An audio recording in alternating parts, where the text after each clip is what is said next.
Eda onyankopon ase ene nso bi se wode ene so adom menumi no ene da foforo onyame hira obibia se onyankopon ahwe menumi yen so na yebetie onyankopon asem onyankopon enhira obibia na dia obi ahwere bia no onyankopon enhye no anemu nyame hira obibia ye bompaye Eda wase ewula ne yache nkwa ene anwumre so. Eda wase se Ewurade wadi hene na wadi nkunim amayen. Eda wase se Ewurade do nkata ni mu akata boma nyina so no ma wasumdue ato ma nyina.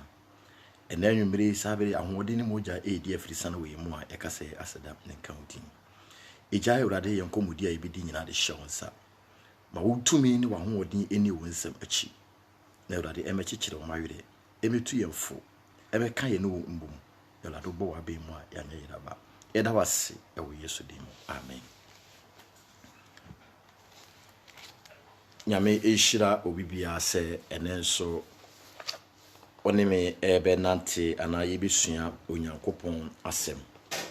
Asem no matuni din say how to grow spiritually as a man of God or as a child of God. Onyankopon ba kwan ben na menumi ne befa so a ibenyini ewo honhom as a child of God. Onyame ba wutie me. Ye ka se obi anyini ewo honhom mu a ana obi anyini ewo nyame mu a enye mfie dodo a odi akwa asore. Se makwa asore 10 years, makwa asore mu 30 years. Asore we die ye wo metu mu. Elo nkyere se wanyini ewo honhom mu. Ana no nkyere se wanyini ewo nyame mu. Obi betimi aba asore enne. Obi betimi aba asore ochina 1 month 2 months. Na wabenyini ewo honhom mu sen wo a oye den watena asore mu for so many years. Watena asore mu for 30 years, 20 years, 15 years, 10 years. Mfie dudu a wodi atena asore no mu enkyere nyina wanyini ewo asafo no mu. Ana nyina wanyini ewo honhom mu. Honam fam de asafo no yehu se wanyini oye elder wanyini obi abeto wo asore no mu oye founder but nyame animu no na wonyini wo da so ye den oye abofra. Ene me gidi se nyame ahode ni nyame tumi nti asam no emra wie no na wahunu wo gina bia ana wo position a wo ewo asafo no mu. Wahunu wo position a wo ewo nyame mu. Se wo da so ye abofra ana wo da so ye den wanyini ewo honhom mu. Amen. Menu mienu ye bie ye twira sam akọ eye 1 Peter, 2 Peter chapter 3 verse 18. 2 Peter chapter 3 verse 18. 2 Peter chapter 3 verse 18.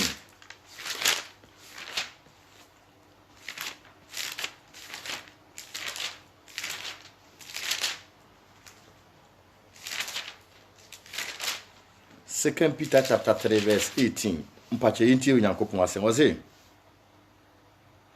Na munyini yen Ewurade ni yen agenkwa Yesu Kristo adom ni nimdie mu.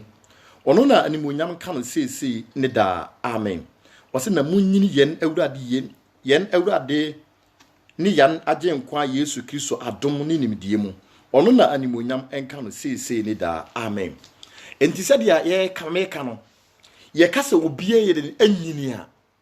enye mfie dudu a wadi ni wa asore no mu ana mfie dudu a wodi atena onyankopon enase ene kire se wa ye den wanyini na emum se dia wodi onyankopon asam ye den eye adwuma na wuto onyankopon ho asem anamon ene na bi ehu se nipa we wanyini ewo honhom mu wanyini ewo nyame asem mu wanyini ewo nyankopon anim. Yemu bebre ye frɛ ho sɛ agidifo yemu bebre ye frɛ ho sɛ akrisofo nanso nyankopon animu no ohu ye sɛ ye atantade nyame animu no ohu ye sɛ ye bora so ade nyame animu no ohu ye sɛ ye so enim faso e ma na henie no de bentia ye kare ye nim kire nyamsompa nanso yakomade yapamu nimdie enti ne obahu kristoni no ne nipaduane de ayeden asesa ne ntare hyemu asesa ne bibia asesa kire se wayerem oyegidi ni na emum na koma mu die onyansesa aye na koma no ene ye the communication between you and your God, you and your maker. Enu na nyankopon hu wo se wo ye kristoni wo ye gidi ni na emum nya wo ntare hyemu ene kire se wayeden wo ye kristoni enya wo ntare hye ene kire se wanyini e wo honhum na emum wakoma mu no woni Nyankopɔn kwan ben na mofa so amono no yeden woni Nyankopɔn e communicate kwan ben ni Nyankopɔn ehunu wo enti ne Peter to menum yenu fo se menum yenu yanyini e wo awurade mu enema bi mo hono ma se ya avoid enema bi wo se yetwitwa so enema bi wo se ye gyamu watimi wakame wo esisei ene na ekoso e wa asafo mu ene na ekoso wa agidifo mu enti nyame ya wode ni nyame nsa entimi nyeden emma menum yeri yenso wose menum yeri yanyini wa awurade mu na yanyini wa ni nimdie mu esanse se wo nyame mu nimdie a Bible se ubeyi niema nyina ho atan de adebonyefo ye no omfa ho nyeden enwura mu bi de nipa nyina ye no omfa ho nyeden enwura mu bi de bentia Nyankopɔn de nimdie sononko e de ato so nyame ama wo nimdie sononko a wo se wei eye papa wei eye bone wei ahote wei ehonte said Philippians chapter 4 verse 17 na was it my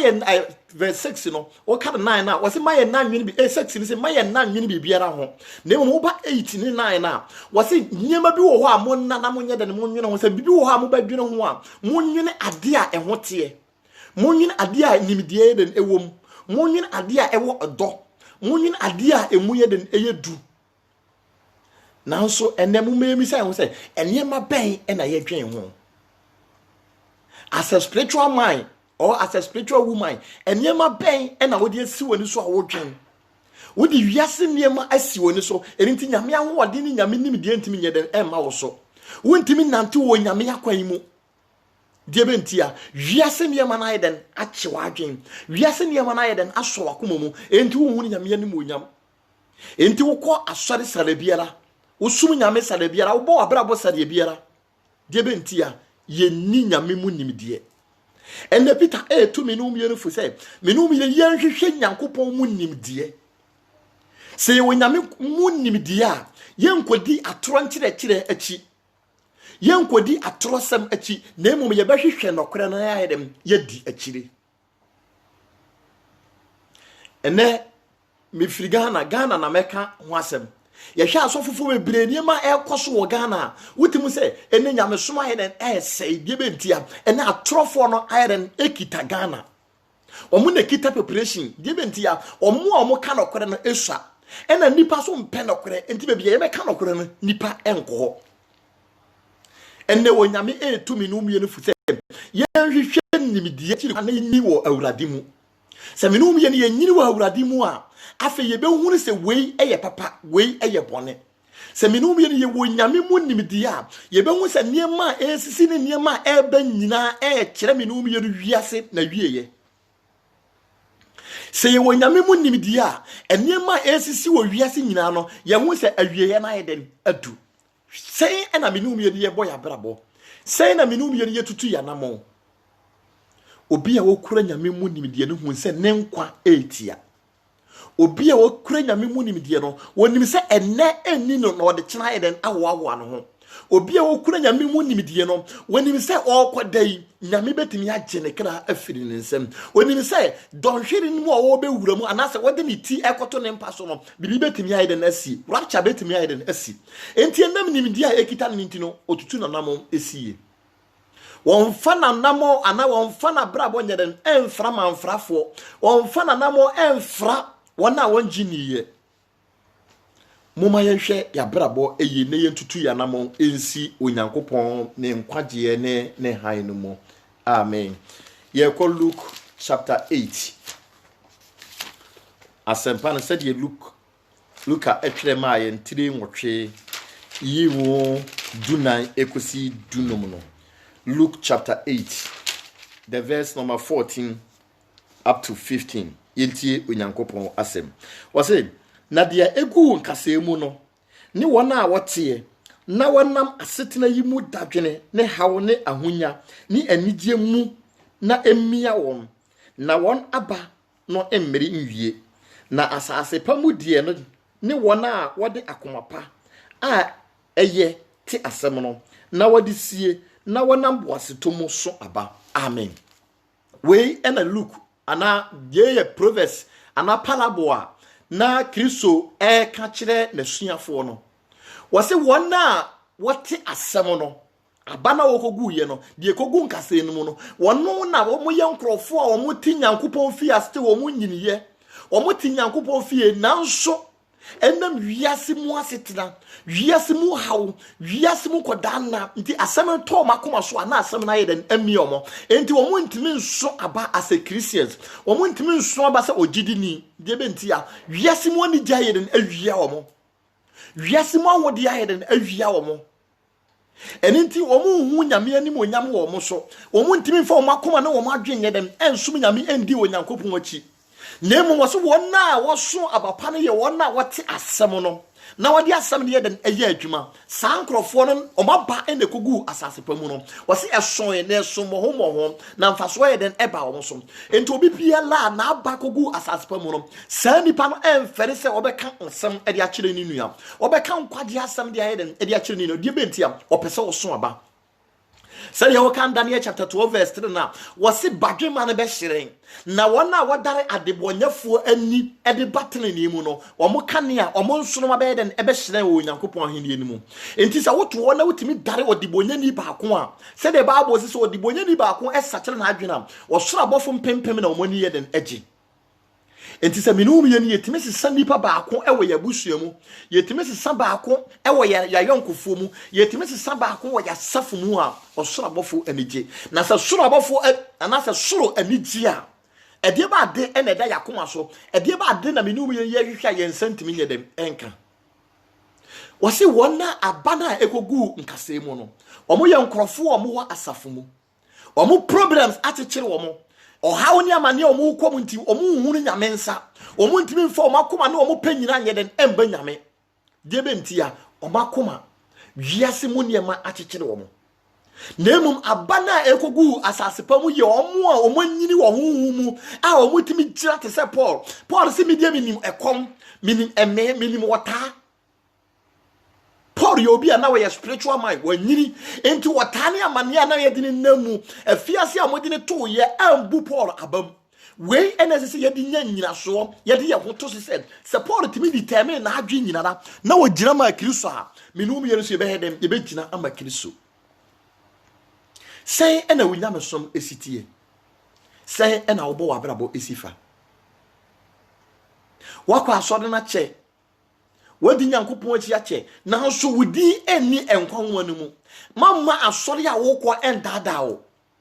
manye se me ye Methodist Presby Roman Anglican me your church members ninti no wu a wokɔ heaven mamma asori kɔ nyeden endada wo heaven asori nyeden eni wo nemum heaven ye ahotefo wona omo wohoro omo ntade wo ogoma mogya mu no omo na hinie ne yeden eye omo de enti sa wodo ho ato wa asori so se asori na betimi asave a wayira sa wodo ho ato wo church so se asori me ye Adam ne ye sofo nti me ye leader e wa asori no mu a wayira nemum wodo ho beto asori ne so se asori no de emfaso de yeden ebrew asori ne e kan kwaje asam e de kyerɛw na wo ma asam ne yeden e ye adwuma wo mu e de na mfaso wo be yeden e beba wo so nemum asori din entimi save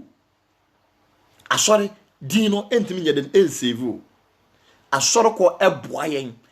kwaje ho ban etuyemfo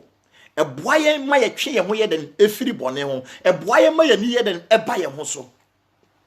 entimi no biyo ni ye aba ekogu nkasemu ana aba ekogu asase pamu se da so ye aba ekogu nkasemu dia na da so ye da so ti asese ye nyini wo ho mu ye nyini wo Nyankopɔn mu ye da so ye den eye mmofra emfa woni abogisa wa yede wofu emfa woni dwene a wa yede wofu oda so ya abofra o Nyankopɔn mu de benti ya ye mawiase mu haw ewia ye eno nkire se wo ye Kristo ni a wota ne beba amane ne beba enti wonna wo betimi agina kosi awie no woni na Kristo be from se Nyankopɔn krofo woni na Yesu Kristo be from se Nyankopɔn emma se de Paul ka se okon no mako gidie ni makuram America so ma heden matu dia mehwehwe aka ene se menya tenene abotire ofa wota bebere mu enti ye bi se enwo se wota ne amane a Paul fa mu no menum ye ne betimi afamu ana se to ye na menum ye ne betimi agina ana ahokyere mpo ya po ye Nyankopɔn na se wo de ye nkoto afiase a ye betimi akita gidie no makosi awie ana So how by and so ye betimi agina akosi awie ana ene ye hunu onyame nsa ye hunu onyame ani monya biem de benti a oha no ba ne ye kohwehwe moa afiri nyame foforo oha no ba ne ye dwane afiri onyankopon enchen enti onyame nsa entime enye kese ewo ye nso ene Kristo bi sa me no mie ni se ye aba ekogu nkase mu ana ye aba ekogu kwanchen ana me no mie ni ye aba ekogu asase pam se me no mie ni ye aba ekogu asase pam dia ene na ehira ene yen ene na me no mie ni nyame ani soyen ene na nyankopon ensa eda me no mie ni so na emom se ye aba ekogu nkase mu dia ene anwumire onyankopon egusu etuufo onyame kasa kire osem twonho na ye wadwi se wa ba betimi akogu asase pamu a ejina emra nyankopon nkrofo ka nkwaje asem kire ni anamo a wo ye dem utufa ho ene na betimi di wa begina sa position na eye aba ekogu asase pamu no na emom ye da so etiyem boni mu dia ye da so ema wiase mu niema wiaye na ye da so mankase no emiemia ye na ye ma wiase mu niema twe ne dia ene na ye da so ye dem eye mofra wo nyankopon mu ena me kasa kire gidi ni a na bam abu me kasa kire nyankopon nipa bi a kise na wira aho me kasa kire Kristo ni a na adwen se nyankopon apono me kasa kire Kristo ni a enema enkoye ema no ena me tu gidie mu me twe ho adwen sisu se bomodena na gina position a spiritual man spirituality gina honhom mu ma ye hu sa wo ye honhom mu ni manya kana wonante wo honamu a wo betwa proye si ye de honam ya namtimu a ye nante wo honam ya mu a ye ntimi enkowie abotira Paul nyaaye no menum ye yensa entimi nyedem enka bi da biara amen metwaso ye ko Paul ngoma a wotwere ko ma Korosifo Colossians chapter number 1 verse number 9 to 10 Colossians chapter 1 verse 9 Pacho entie onyankopon asem wase yenti yenso efrida a yete no yenya mutiri empaibo ene nkotosere se nipemu hunu enhyemoma honhom nyansa ne entiase nyina ma na mwanante sebia efata awurade na so nani kura na maso adwuma pa nyina mu aba na maso adwuma pa mu nyina aba na mwanyini akọ onyankopon ho nimdie mu amen mesusu biem wase yenti yenso efrida a yete ye no yenya mutiri empaibo so da nkotosere se nipemu hunu enhyemoma honhom nyansa ne entiase nyina mu na mwanante sebia efata awurade na so nani kura na maso adwuma pa nyina mu aba na mo nyina ko onyankopon ho nimdie emu amen we eye asema Paul ede ema menum yi no wose emra wati yate asem no omote asem no emra Korosifo ete asem no omunja omutiri so empire boda biara da debentia omo ye baby Christians afei ena omo enante e wo honhom afei ena Paul de nyankopon nam Paul so de asem na ye den ama omo enti obi a wo ya abofra no kise wo kita ne mu kise wo krokro no enti empaibo ya de a wo di bekura odibonyani mu waka asam no akire odibonyani no wo di mpaibo ebeta akire ama nipa na ye den agina e wo nyankopon mu enti obi bia na wonante wo honhom obi bia na wanyiri wo honhom no won jan mpaibo da bia da odima eye na duane obompaye ma afoforo obompaye ma ninuanom obompaye ma abusua na wodima asafo no enti Paul se emra wote asem no Korosifo te asem no wanja wo mutiri so mpaibo da bia da okoso ye dem edima asafo no okoso bompaye ma obi on sanyema ekoso asafo mu wunua no hwe ase wunua no kobo adwaman wunua no konom san yetu ni san ye no eye wode debentia vacancy position bia ye den abeda wode amawo enti na Kristofo mpaibo amobbo ma omunua nse omunua no be den ebe hwe ase dibia ni position ekita ni parenti no ahoye ja ani pasenkuminya ana ahye Kristofo ma ani brɛ ne ahoye ya na ekum akristofoɔ Paul say emra Korinthefoɔ asafo ɛte asɛm no ɔmo anja ɔmo tiri so mpaebɔ da biara da ɔmo kɔ so yɛ den edi ma ɔmo kɔ so kita ɔmo mu wɔ mpaebɔ mu de bentia ɔmo ɛmere enti na me bisa wo sɛ emprahe na wɔtwe ahe da bɛn na wakɔ nkotodwa anim wabɔ mpaeɛ ma adebɔnyɛfoɔ pɛn emprahe na wakɔ nkotodwa anim wadi ama wabusua emprahe na wakɔ nkotodwa anim wadi ama wasafo adebɔnyɛfoɔ ɔmo hu hia wo ana Paul ma Korinthi asafo ana Corinthians asafo na ɛhu hia Paul de bentia ne nyame nkrɔfoɔ ɛwɔ asafo no mu ne nyame ma ɛwɔ asafo no mu a ɔmo hia nkwagye sɛ Paul de nkwagye asɛm ɛde ama ɔmo ya ɛne ɔsɛ ɔkɔ so ɛbɔ mpaeɛ ma saa nkrɔfoɔ no ɛsɛ ɔkɔ so ɛyɛ de edi ma saa nkrɔfoɔ no ɛne yɛntimi anim ayɛ ho de bentia ahoyɛ ya Baby abra yeduri, baby asofu yeduri, baby a sister yeduri, and you are all to him intimidated and to be. Awoya, and a air coso, a winyamia safum. And into yentimi, yen spiritual, my yentimi, you are whom Yamin Wuri has sent him up, and then Yamin Ma was Asisu Omusa. Yamima, Omuasa, Siwesono, Omusa, because what tell liberation air pa. Just air time. Agro bi na ne akrisofo yedi akrisofo agro e na yedi ene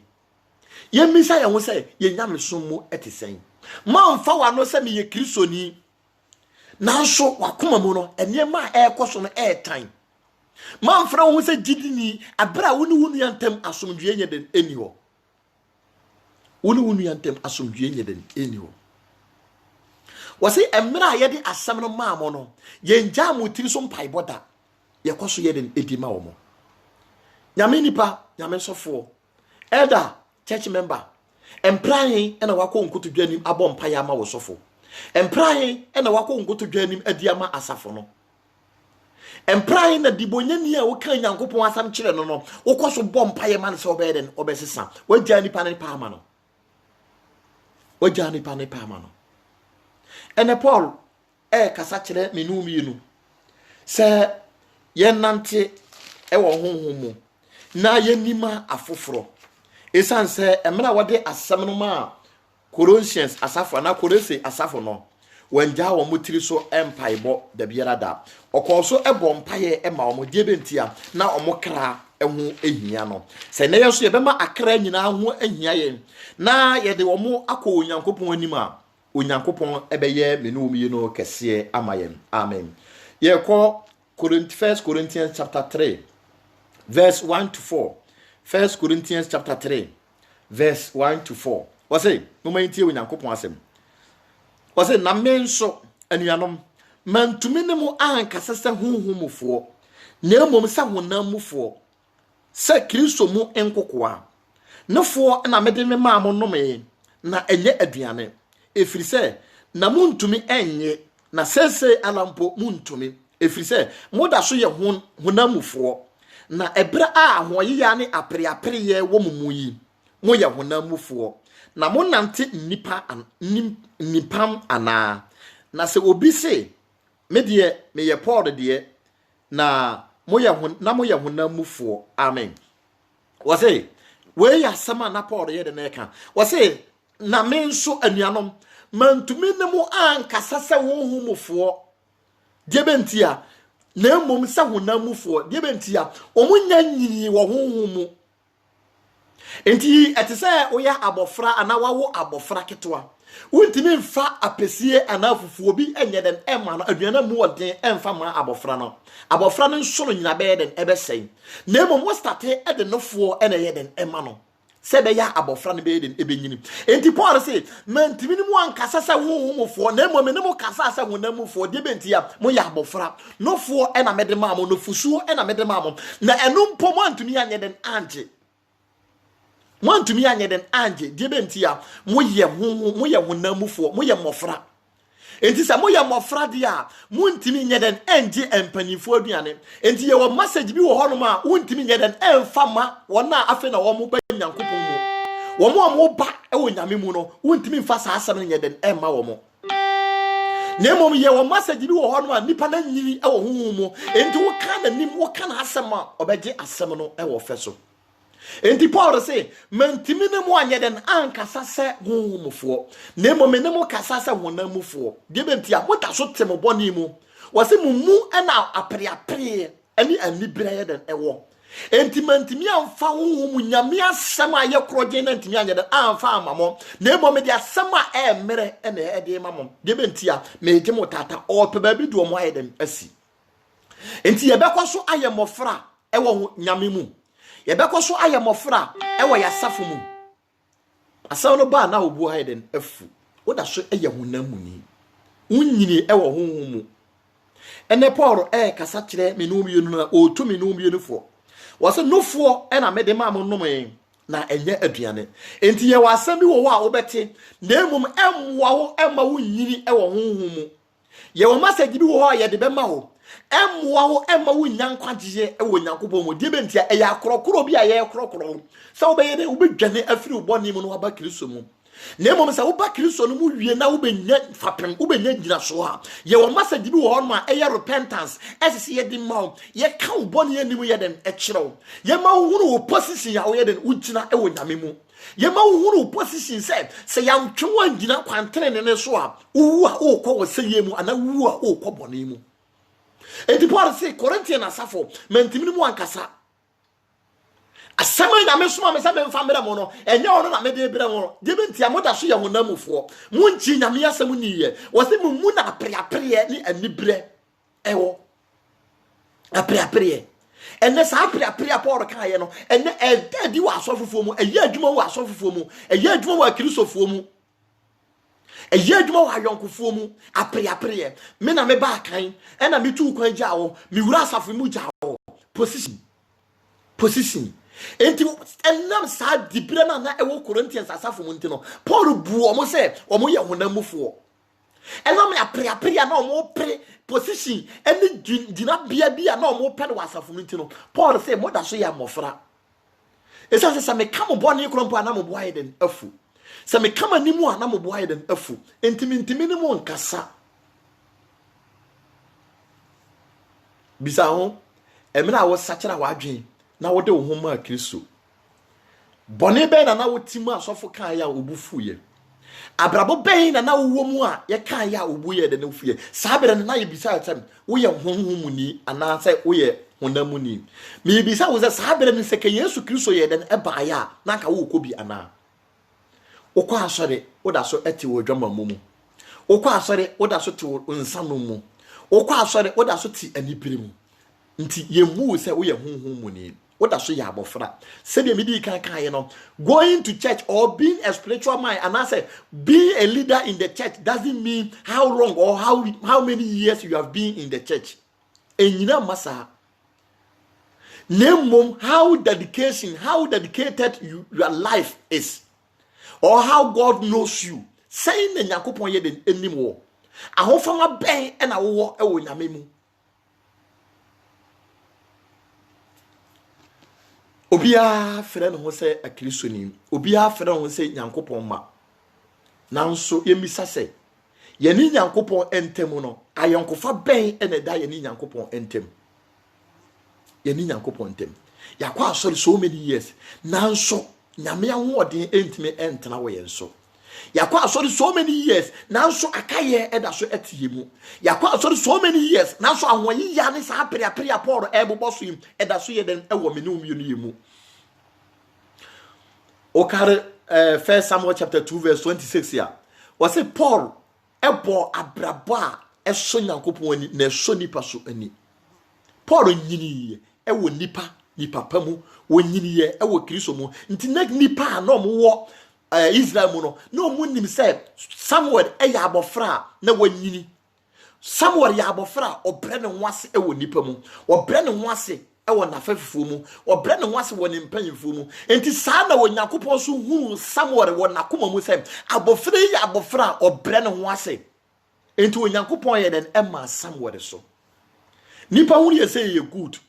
nipa hu yɛ sɛ yɛ sachara yɛ adwen nanso yɛ mi sɛ yɛ ho sɛ yɛ ni Nyankopɔn entem ayɔnkofa bɛn ɛna da hɔ Nyankopɔn hu yɛ sɛ wɔ hu Samuel nana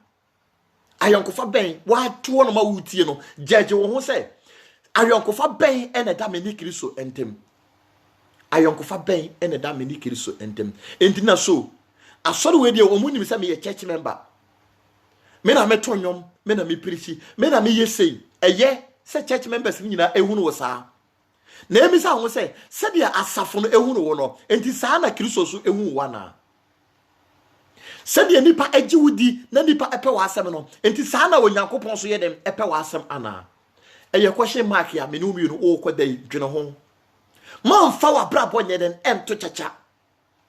man hwe obi abrabo bi a obo man hwe church no situation bi a omo ye den ewom dwene won kwagye ho first dwene won kwagye ho first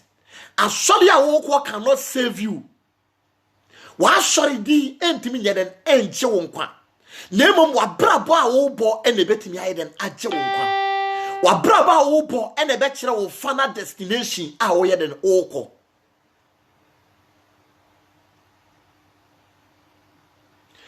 akwa sori ache matana sori mu ache 10 years 20 years enti ye ka obi a wanyini ewo honhom a meka ho da bi bra the answer is no. Yes ya wakwa asore wuti a afudwene entere se wanyini ewo honhom na emum sede ye wo ye wo niema sede Kristo ehu wo fa eno ene kire se wanyini ewo honhom wose emra mo me baaye no mantimi ni mu ankasa se honhomfo na ebo me ne mo kasa se wonamfo de benti ya moda so ye mmofra enti ye da so ti asafumu na ye pretty repentance ye da so ti asafumu na ye da so ti emboni mu a ye da so ti asafumu na bone da so ye nda na se ye da so ye den eye mmofra ye da so ti asafumu na ahoye nipa ho tan e da so hye ye timu a na ye da so ye den eye mmofra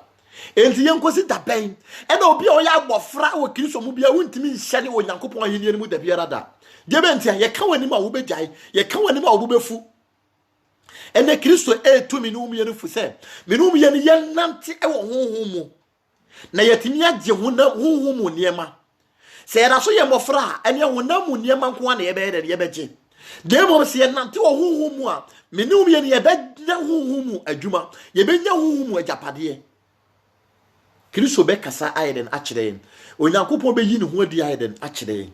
Debentia menu wi ya po wiase ya po apre ne anibere ya forget sa ne mani nyina debentia ya hu se sa ne mani nyina ye ahuwudie ne betwemako ya hu se sa ne mani nyina ede ye nko oseye mu ene Kristo etufo ene Kristo show nkuna se woda so ya abofra onyankopon kasa kiro se de Luke chapter 18 no etu menu mi no fo se maye nye aba ekogu nkasemu na emom yanya aba ekogu asase pemu a etimi son abapa ene bisa ho se ababen na wo so ababen na wo so on se problem no ba ya na atwe ho firi onyankopon ho aye nkasei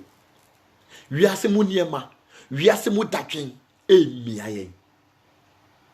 enti wonyame ahoɔden ne wonyame nsa entimi nya kɛse wo yenso yentimi entina ye sɔre enne kyena na yahwe ase bibi kakra bi na yabamu ayeden abu afiri onyankopɔn ho yentimi nkɔ yanim biem asa mi njai asa mi ntena fie ma bre ma sum nyame akyɛ enema nkɔ ye mini we na si so mini nipa we na start ye hwɛ sɛ de na brabo asi akɔye hwɛ sɛ de na life etumpɔn mini ma enkɔ ye na wabamu ayeden abu ene wonyame kasa kyerɛw gina ohaw ne amane a wo fam no eye wo trias ya wo ye den wo fam gina na se wotimi gina mu ekosi awie ya ɛhɔ na Kristo be hu sa wo ye ne ba ɛhɔ ne ye be hu sa wo ye honhom ni ɛhɔ ne ye be hu sa wo nam honhom mu na mo nya wonam fam ɛhɔ ne ye be hu sɛ wo nom no fu obi me no me ye ya nom no fu akyɛ ye de aduane mu amira kyɛ ene Paul si ye nie aduane mu odin ye nso asem a emu odin mu asem betimi abo ye nso asem betimi abo kwanya to ye nkwage ho asem betimi prepare place e dia ma me no mi ni se me no mi ye wu a ye benye ba bi papa ye dem akina ye nyi honam emfiri ho na ye nyi aduane a emere no fusuo no ya noma che akorokoro no asofofo akorokoro ye na che omo nka yanimu biem omo mmobone so biem enne onyankopon etu yemfo se me no biem ye pese ye nante wo honhom mu ne ye ni onyankopon edi nhyiade a enne ye se me no biem ye twe ye ho afiri honam semu ye yi ye ho firi bone mu enne ni party asafo mu nso wo so ete bone mu ni party asafo mu edi bone onsuro na ne mferi nyame mu nyankopon eso ofre no ho se Kristo ni kwase ne dura na wa bone tai ofre ho se gidini ofra won se Kristo ni ene onyankopon kasa kire se mama outside no deceive se de midi kan ye no ye wonam se ne ye ntaade hye ne de obi a won se ye Kristo ni perfect and ye good de bentia o kan 2 Corinthians chapter 3 verse 2 on mokona wo se munnim se mo ye wiase krata wiase fo ye den ken kan mo enti se wiase krata wiase ken kan ye dia ene wonam ntaade hye no ye good se nipa hwe ye esua na mo ye mi se wo se eno ye wia na ye wia na dabi esesa mi no ye yesesa akoma no ye akoma no mu adwuma esesa akoma no mu na bone ye den ete akoma no mu no ene betimi akwanate ye ede ama ye Kristo akoma no mu na Kristo ye den ehu ye se me ba ene ekoi ne mom nya ye ntaade hye mama watade endeceive mama watade a wabo endeceive na mom bisa ho se akoma no mu no nyankopon enim wana nyankopon enim wana abrabo ben ena wo minua ba be ma wotie me ena anumire suban ben ena wotim suban ben ena wotim ibisa wo se Kristo enim wana Kristo enim wana amen ye ko Corinthians chapter 3 1 Corinthians chapter 3 pacho ya kan okay ye ko Psalm 92 Psalm 92 Psalm 92 verse number 12 to 14 Psalm 92 12 to 14 yenti onyankopon asa say wotini ni ba fefese abe obenyini se Lebanon so twini duro wona wote won awurade fie no be fefe ye nyankopon aba anwa so obekọ so aso aba nkokora bere mu obeye kese ne from ala de kire se awurade tene wone me botan na dia entini biara innini mu amen ene David so kasa kire me ni obi ni se obi a wanyiri ewo honhom mu obi a wani Kristo enam obi a wani nyankopon ete obi a onyankopon hunu nakoma mu se wei eye me ba wei ye didi ni wei ye tinini ni wo se sa nipa no wo ba fefe se abe oso be ba mfa so se abe awia be bo enframa be bo na so na wutim bere wutim wo se mfa so bebre e be ba wo so me no bia ne yenim emfa so dudu a yenya firi abe mu yetimi nya abe nkwa he den edi yetimi nya engo yetimi nya adwongu wom yetimi nya praye ewom yetimi nya kenten ewom yenya niema bebre yetimi tena abase agi enwunu awia bona akwatena abase a ede enti abeye dua bi a emfa so bebre den ewom so enti yei ena wonyankopon di wogidi ni ayeden atoto na ade ba ko a ewo papa abe ho ne se enkasa yeden ewo ho enkasa no adwuna ma protection enti obi bia na obefa Kristo se ne kra ne na je nkwa no wo bambo kese yeden edal so de benti abe no enkasa ya ewo no ho no wo de bo ne ho ban wo de protect no ho enti obi bia na obefa Kristo se ne kra ne na je nkwa na enye na no na enye ne ntaade hye na ebum efiri akoma ne adwemu na oni Kristo nante no Bible se bambo edal so Kristo bambo eden edal so de benti a onyankopon de watoto abe ho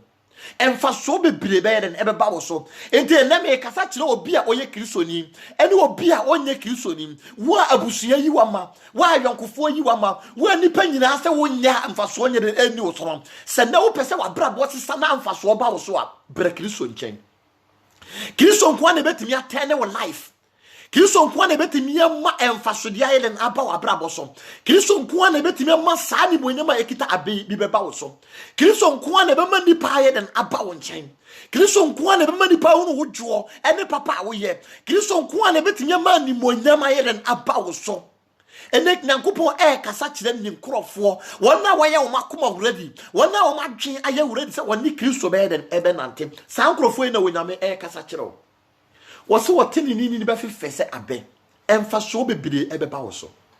emfa so ben na abusuya nya afiri wo emfa so ben na wasafo enya afiri wo emfa so ben na wayonkofo abenefit afiri wo wo fra wo se chidini emfa so ben na adebonyefo enya afiri wo abrabo ben na wudi woni padua eden ebo abrabo ben na wudi woni padua wem edi hye onyankopon ani monyam hwese de wabrabo sitie hwese de wasi aye wo ho enti Kristo be kanto se uye nhira ba na enti nyankopon be nya mfasodie bia eden afiri ho ebo a obo wo emframa a wodi wura wu mu no enti mfaso abaso edi amawa na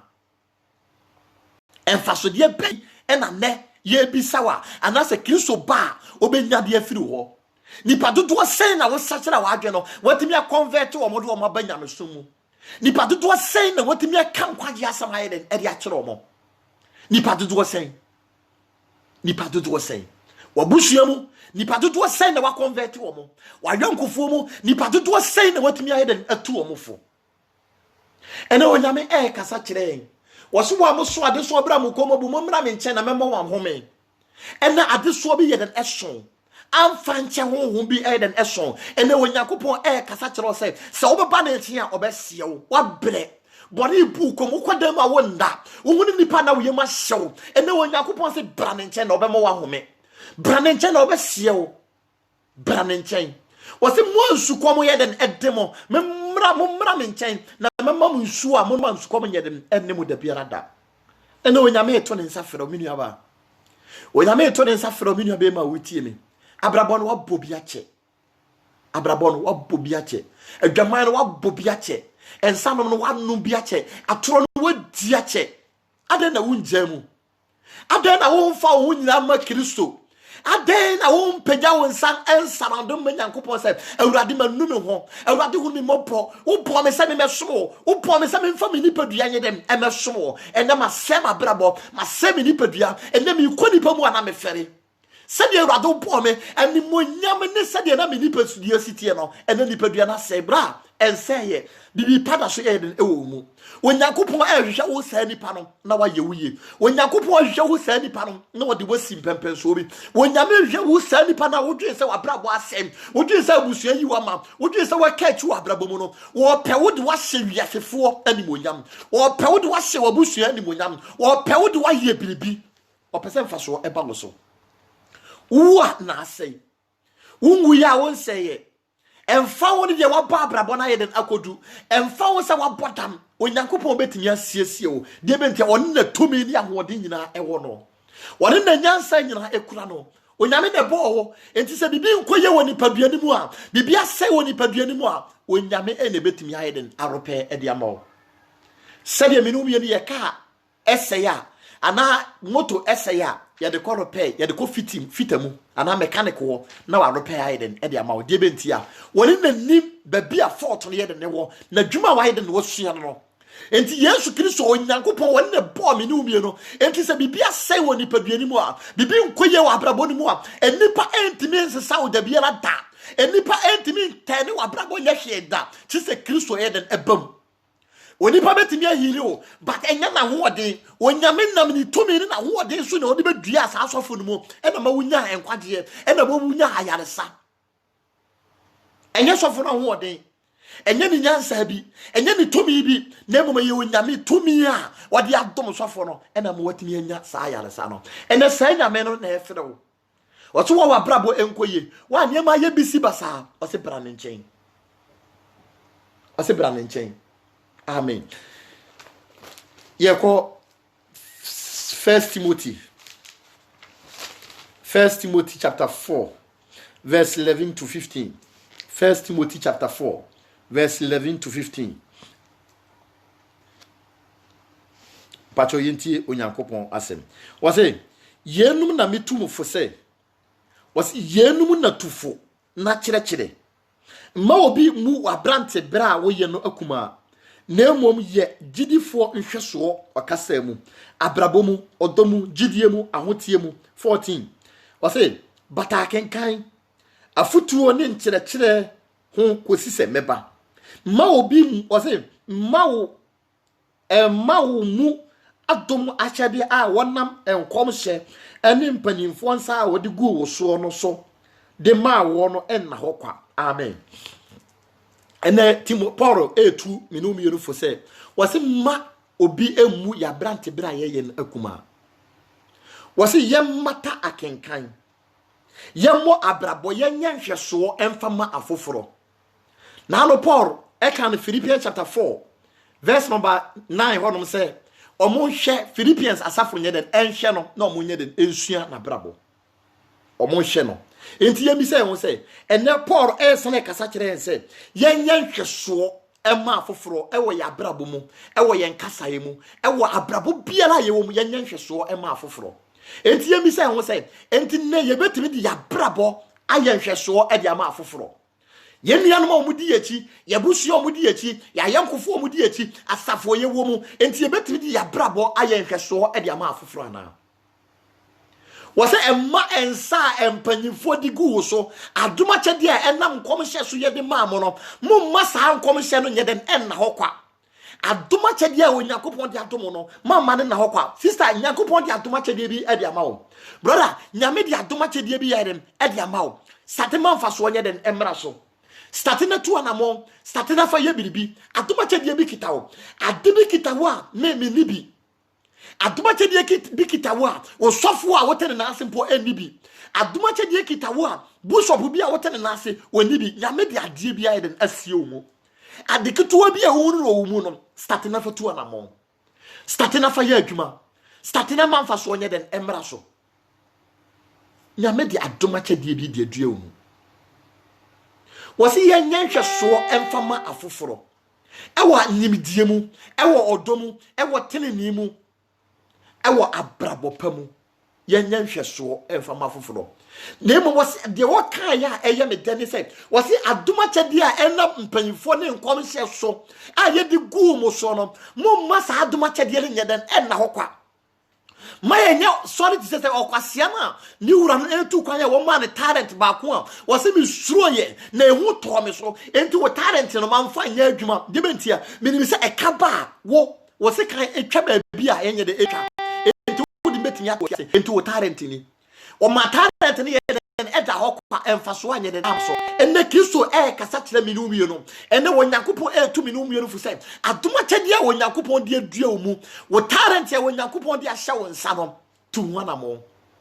se nyom na woto a startefa ye bidibi fa bo wonyankopon adwuma se futu sema fa bo wonyame adwuma se ne enkom sha fa bo Onyankopon adwuma dwuma die biara Onyankopon de ahya won nsa e wo asafo mu dwuma die biara Onyankopon de ahya won nsa e bra wo sakira wa adwe no tu anamo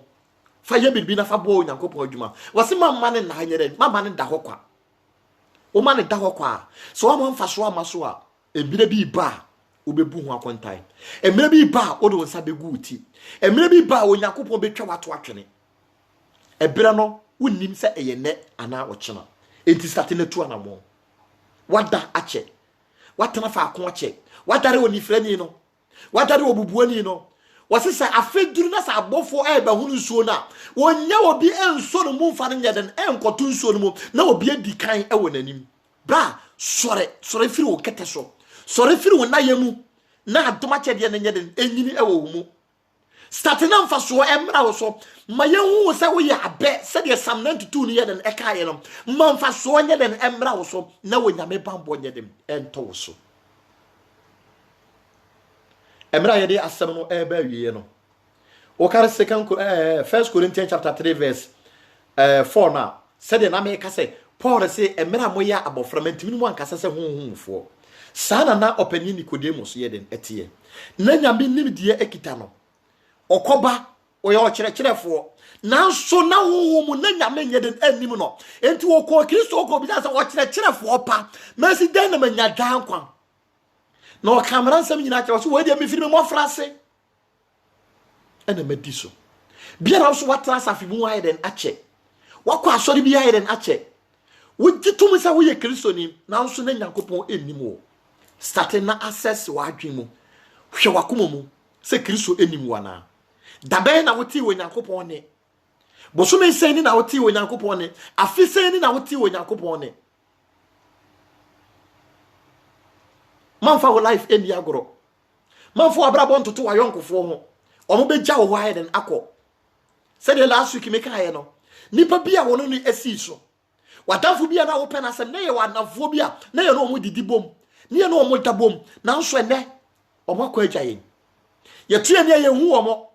yɛbisa wo sɛ si yɛ de abrabɔ ɛto omo ho ana mena na yɛ nim nyame ne yɛ no omo nam esu mu no sɛ nka yesu yɛ wu ya nka abrabɔ bɛn nka akonta bɛn ɛna nka me no yɛ wo mu sɛ me no yɛ da so ɛte ase na yɛ wu ya nyame pɛ sɛ me no yɛ biribi ɛma no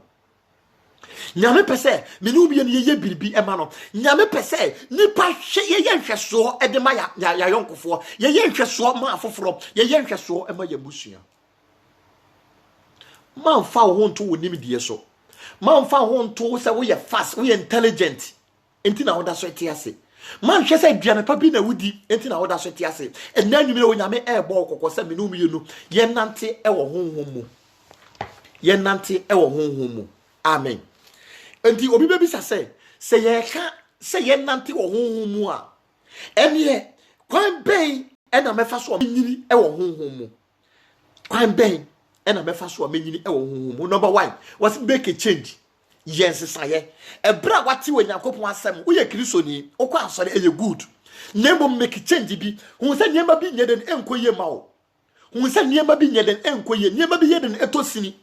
enti wo be make change wo bo sɛ be bia wo te no wo mpɛ wate asɔre no mu akyɛ na so adom bi ntimi nyini wɔ mu wo ntimi nkɔ wɔ nim wɔ abrabɔ mu wo ntimi nkɔ wɔ nim bibia na ye pray for me ti sɛ nipa bɔ mpae den ɛma wo make a change baby a wugina no position na wugina no wagina wa che make a change so wo pese wunyina man transfer akonche sa man hwe se ye organize fasting and prayers ma wasafo mu ansana wa bompaye transna access ho se enyama bi nkoye meti nya me voice ache make a change amen was say meditate how nature is I mean a creation was say dwen sɛdeɛ onyankopɔn na body nature na body esitie sɛ wohuru po a wohuru sɛdeɛ nyame ne kɛseɛ esitie hwɛ wo hwɛ asase a me no yɛ yɛ nam so ya wo hwɛ ɛsoro a ɛwata wo ya wo yɛ obi a wo yɛ kristo ni na wo dwen saa ne ma no ho a afɛ wohuru wo nyame ne kɛseɛ wohuru sɛdeɛ ne tomi esiye den esitie enti sɛ wo ba brabo bia wo behu sɛ nyame bi yɛ den ɛwɔ hɔ wo behu sɛ tomi bi yɛ den ɛwɔ hɔ hwɛ sɛdeɛ yɛsi wo abofra wo hu kwan wo befa so wo benyini na wo nyini na wo hwea na wo nante na wo tutu wei ɛkyerɛ wo sɛdeɛ wo nyame ne kɛseɛ esitie enti sɛ wo pɛsɛ wo nyini ɛwɔ huhu mu a wo da hɔ a ebire obi ankasa wo no yɛdi to prumo na dwen sɛdeɛ wo nyame ne kɛseɛ esitie hwɛ sɛdeɛ po esitie enwe hwɛ sɛdeɛ po esitie hwɛ sɛdeɛ asoro ɛwɔ ta we esitie enti beto fam bibia enkita mo sɛ me no yɛ sidan na yɛ to foundation yɛ nku concrete ɛwɔ ase ya dan no eni nyina so yɛ the pillars ɛyɛ den esisi dan mu sɛdeɛ dan bɛyɛ dem ebenya nyina so ebenya hoɔde ebenya fapem bi na yɛ nyame a wo bɔ soro ne asase no wɔn fa bibia nyɛ den enkita ɛsoro mu o nanso ɛsoro ɛwata hɔ sɛdeɛ ɛteɛ pray ɛnam so nanso ɛntenhwe ɛtrɛ sɛdeɛ onyame ne tumi ɛne na hoɔden esitie wadwene sɛdeɛ onyame ne kɛseɛ ho sitie saa nneɛma wo ebetumi aboa wo ama wonyine ɛwɔ honhom mu ebetumi aboa wo ama wɔn hu sɛ onyame ɛne bɔ wo na onyame bɛsen ayɛ den aba biem wɔse na nim asɛm a waka nyina yɛ ane na ɛyɛ nokore amen afei number 3 wɔse embre bia wo bɛsɔre start your day with prayers and fasting and start your day with prayers bompaye hu sɛ ne yesi yɛ den bompaye number 4 afei wɔse read your Bible, meditate your Bible, and learn your Bible, study your Bible, and do prayers and fasting attached. Eboa ma wo yedin unyini. Nyame asɛm a wo sua ni nyame asɛm a wo kenkan ne mpaebɔ ne akɔnkyena wo bɔ no. Eboa wo ma wo nyini ɛwɔ honhom mu. Eboa wo yi mmerɛyɛ yedin efiri wabrabɔ so. Eyi mmerɛyɛ efiri wabrabɔ so. Emma wo nya brɛ emfa ma ayonkofo. Emma wo nya brɛ emfa ni nkomo a ɛyɛ huhuo nkomo amfa so nyɛ den eni so se wo bre e wo Bible adesua mu se wo bre e wo mpaibo mu se wo bre e wo akonchine mu ono na nyame behu mobo na waboa wo na watimi agina eye afei was it give your burden to God was it mon famo hawo ne madeso nyina anye den emra me nche na me awurade me ye den medwen mo ho problem na wo famu no amaliye na wo komu no situation na wo wura mu no was it fani nyina anye den ebre no was it why na betimi adwen de basafa ba ko anye den aka ne mfie ho ana aka ne tenten ho adwendwen a wo dwen no entimi solve problem enti na nyankopon asiri duasem menum ye yemfa ya deso nyina anye den emra ne nchen se ye jaye problem no ma Yesu a ye jaye pemu nyina ma awurade a ye betimi ya som nyankopon ye wontimi solve problem a wonamu amane na wo komu no wontimi solve ma ne nyeye Yesu say fa burden fa wa deso nyina ye den fa bre no amen or say start with the little thing you have and develop it and yema keto ase de medi kan kan ye no and yema keto bi a ewo wo mu adoma chede a ewo wo mu no start develop it start na fa ye biribi start na manfa so omra so aprapra na wo prapra na ye serious ewo ni nyame be den ebeboa wo sika keto bi ekita wo no fa ye biribi na nyankopon be den ebeboa wo amen afei ye hunu sede ye pese ye nyini wo honhom mu a abrabo ne niema esisi ye tu ani afei ye hwe characteristics subaya ewo wona wonyini wo honhom mu wo mabrabo sede esitie wona wonyini wo honhom mu no sai na omoso o mabrabo ye den esitie wose sankrofo no o mabamu ye den ebu ntam so omo nyini wo honhom mu no they discourage too fast they discourage so fast omo abamu ye den ebu ntam sankrofo no ye nkrofo bi a omo nye den enyini ewo honhom mu. Number 2 was it they depend on pastors seeking for prayers or seeking for help. Sankrofo no omo de omo wire nyina omo de omo hu nyina ye den eto asofofo so for ye say mame so for me yira ye me say so for me kura ye me say so for me so da ye say omo de omo hawo nyina ye den eto sofo so enti hu no sankrofo no hu say omo nyiri ewo honhom mu omo nyiri wo nyamesum mu enti omo de omo hawo instead of say Bible say mo fa mo hawo ne mama ne nyina ntome so omo de omo hawo ne omo mama ne dem e de to sofo so omo ye sofo no omo nyame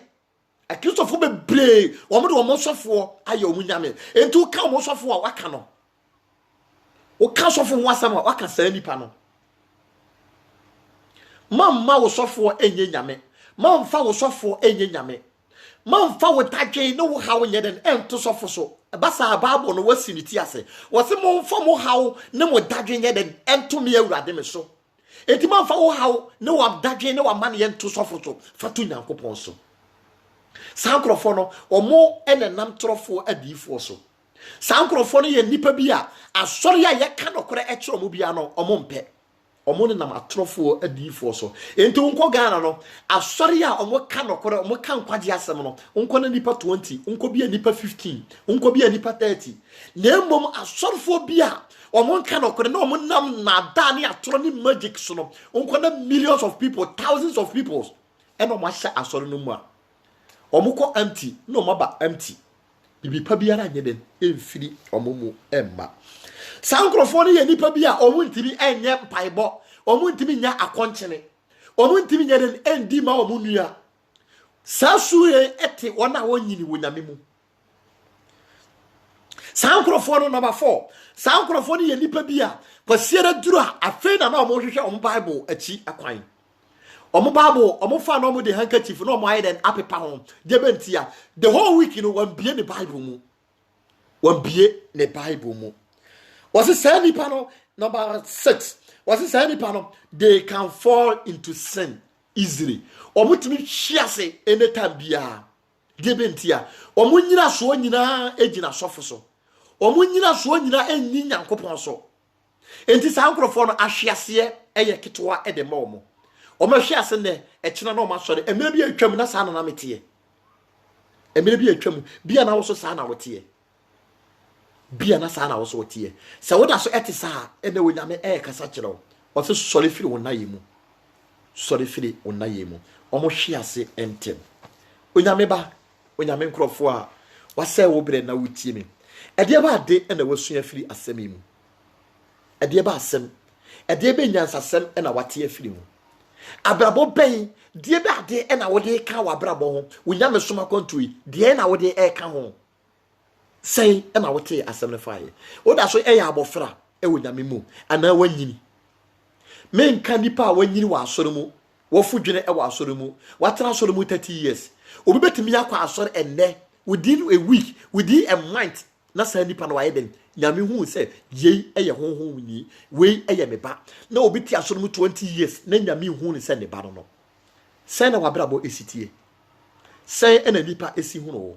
na se ena wonyankopon ehu no nipa dua no wasesa entare hye no wasesa makeup no wig no wajai akoma no se na esitie trousers ya na ye twetwetwam jeans ne ai crazy jeans na asefo waja hye eye obotai wa hye coat eye sen ena nyame ehunu wakoma mu woda so eye abofra ana woda so eye den eye pani wanyini ewo ho mu sede 1 Corinthians chapter 3 no eye tumi no mu yunifo no Paul say mantimi mu ankasa se hunhun mufo menemu kasa se hunam mufo die benti amoda so eye mofra menua ba be ma wotie me enti enkosi da ben ena ebe ye mofra enkosi da ben ena ebe firi hunam mu ne aba hunhun mu Bible se motime ne a mamu mpirim makoma ene onyankopon asem aba wo nchen ene ni wo na wo de kina awoho awo ubetimi awu ene ubetimi awu ochina Kristo betimi aba ene Kristo betimi aba ochina na se oba ahomboa ben ene ahosiesie ben ena waye se oba na dwi a oba emire ya meka se ya yemisa se Kristo enim wo ana se Kristo fu mu ba anadwi a yemisa se woni nipa nyina asomdwe ben ene da mo ni nipa nyina entem bo wabra boye tutuwana mo se ohoho e wa asase we so wo ye hoho obesena gyaho ayede nakọ ebere bi ba ye behwehwe wo tena bia ye nhunu wo ya babra bobone na che ya nante sumnu mu ache ene Kristo etu yemfo ene Kristo ye den e kasa kire yin said Luke chapter 8 na e kasa kire me no bi no me no bi ne ya ba ekogu nkasa enu mu ana ye wa ba ekogu asase panu mu se ya ba ye da so gu nkasa enu mu dia ene na Nyankopon e bo yen kokko se yen sesa efiri yakwa aboni mu ye twi ye mu firi ye boni mu ene ni wo na wo de kina awaho ho ebia wu coronavirus ni patutu o mawu enye ono kra na hwe nipa o mu firi so e wa asase we so ebetimi ato se wo da so etiase anwumire ya wo da so etiase don hwiri bosumi mu a eya adumbi na aso so enye wonyuma enye wo papa ye ne wo sika bi enye wo ho ofa bi eya adumbi hwe life ye na satara wadwen bo habra bo so wo kontuni sanse eneni wo na wo de kina awaho ho mede onyame nshira eja wo kwan onyame asomdwe ento so sede Psalm 92 no verse 12 ekono wose wotini ni onyankopon be ya wo se abe emfa so be den ebe ba wo so onyame bambo be to wo so se wo sesa wadwen a na wo twe ho firi bone ho a onyame bambo be to wo so wose opem be toto ye benkum na opem du atoto ye nifa na ye de elenka ye de aniwa nko de be hu oboneyefo akatua sister se wo sachara wadwen a onyame bambo onyame han eda wo so ena me dikira onyame bambo onyame asomdwe e de ato wo so dia wo fom dia wo kom eniema nipa kan to wo so mama ni bu obam o hawo ne amama ne bia wo namu no wo se mo mfa mo hawo ne madoso nyina nye dem emra me nche na medwen mo ho onyame edwen ho onyame de nibie nti a wo kosa situation no mu mampa ba mama wo ba mu koso na kita gidie no mu said Luke chapter 17 verse 5 no asuafo no ko Yesu obi san say owura tu ye gidie mu ena nwumire obi na bamabu obi na gidi aye mere onyankopon enhyewoden onyankopon enhyewoma onyame nhyira yen omoye ho ban nyame boa next week na Yesu Kristo ama ye besan ahyia biem tena se wo asomdwe mu twenwu firi bone ho twenwu firi nkomo a ede wo bekọ oseye mu twenwu firi ayonko a wokọ bone mu a yentimi enka nkyerɛw fa ho bata ni papa fa ho bata ogidi ni fa ho bata Kristo so na fa ho to Kristo so onyame nhyira ye bebere ye bɔ mpae osoro animonyam enka odin se ene anwumire so wakasa kire wa hotefo yeda wasese wabetu umafo na urade wasomdwie ne wo han abaye nso yɛda wase sɛ awurade wabɛhyɛ yɛn den na wabɛhyɛ yɛn ma na wɔma yɛhu yɛn position ne yɛgyina bi a yɛwɔ ɛwɔ yɛn nyamesu mu wɔma yɛhu sɛ awurade wobɔ abɛn mu a yɛbɛnya wo kyɛfa anaa yɛnya wo kyɛfa wei ɛna yɛsrɛ wei na yɛhwehwɛ yɛnim sɛ waboa yɛn na wahyɛ yɛn den afei obi biara a awurade na bama bu obi biara wayɛ mmerɛ obi biara wɔnam ahweaseɛ kwan so obi biara wɔda so ɛte ne bɔne mu wɔkɔ wɔ sɛyɛ mu sɛ de Jude wine no ɛka sɛ ebi mo so yɛhwi mo mfiri gya mu no awurade n'agyi akra biara ɛkɔ wɔ sɛyɛ mu na fa mo bra wɔn han ase awurade bɔ yɛn ho ban na wɔtwe mu akɔntoɔ nyinaa hyɛ wɔn nsa na wɔtwe adwumadie nyinaa hyɛ wɔn nsa awurade bɛdi hene ma yɛn siesie na tutu yɛn anam ofiri ofiri sumfo mfidie nyinaa mu na dasane yɛ sane hyia mu na wɔ maayɛ a yɛbɛka sɛ mo awurade wayɛ bi ama yɛn yɛda wase ɛwɔ Yesu din mu amen nyame hyira obi biara na menka mo ameboa next week yɛbɛsan ahyia shalom shalom shalom